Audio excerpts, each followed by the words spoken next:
விட்டு கொடுத்தால் நீ பலவீனன் என்று உலகம் நினைக்கும். ஆனால் சாணக்கியன் சொல்கிறான், எப்போது விட்டு கொடுக்க வேண்டும் என்று தெரிந்தவன்தான் உண்மையான சக்தி உடையவன். இந்த வீடியோ முடியும் போது நீ விட்டு கொடுத்ததை நினைத்து வருந்த மாட்டாய், விட்டு கொடுக்காததையே நினைத்து வருந்துவாய். சாணக்கியன் போர் வீரன் இல்லை, ஆனால் அரசர்களையும் சாம்ராஜ்யங்களையும் ஆட்டி படைத்தவன். அவன் வாள் பயன்படுத்தவில்லை, விட்டு கொடுக்கும் அறிவை பயன்படுத்தினான். எல்லாவற்றுக்கும் சண்டை போடுபவன் முட்டாள்.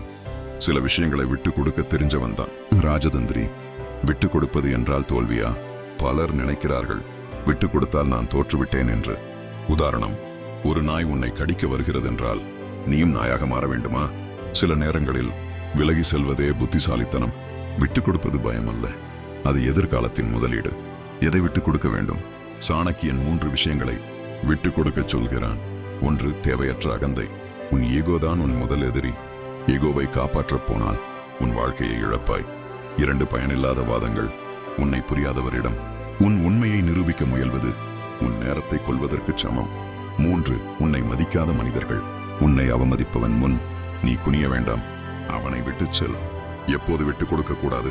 சாணக்கியன் இந்த 3 விஷயங்களை எப்போதும் விட்டு கொடுக்க சொல்லவில்லை. 1, உன் இலக்கு. 2, உன் சுயமரியாதை. 3, உன் மதிப்புகள். உன் கனவை விட்டு கொடுத்தால் நீ வாழ்ந்தாலும் உயிரில்லாதவன். வாழ்க்கை தந்திரம். இன்று நீ விட்டு கொடுக்கிறாய் என்றால் நாளை நீ ஆட்சி செய்வாய். இன்றைக்கு நீ அமைதியாக இருக்கிறாய் என்றால் நாளை உன் வார்த்தைக்கு மதிப்பு இருக்கும். சாணக்கியன் சொன்ன மிக ஆழமான உண்மை, எல்லா போர்களிலும் வெல்ல முயல்பவன் முட்டாள், சரியான போரை தேர்ந்தெடுப்பவன் தான் ஞானி. நீ ஒருவருக்காக விட்டு கொடுத்தாய், அவன் உன்னை விட்டு சென்றான். அது உன் தோல்வி அல்ல, அது உன் உண்மையை காட்டிய பாடம்.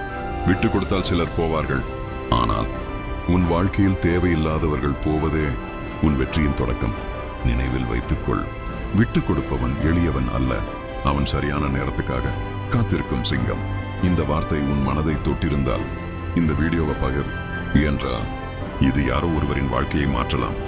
சாணக்கியன் தந்திரம் தொடர வேண்டும் என்றால் லைக், சப்ஸ்கிரைப், ஷேர் செய்யவும்.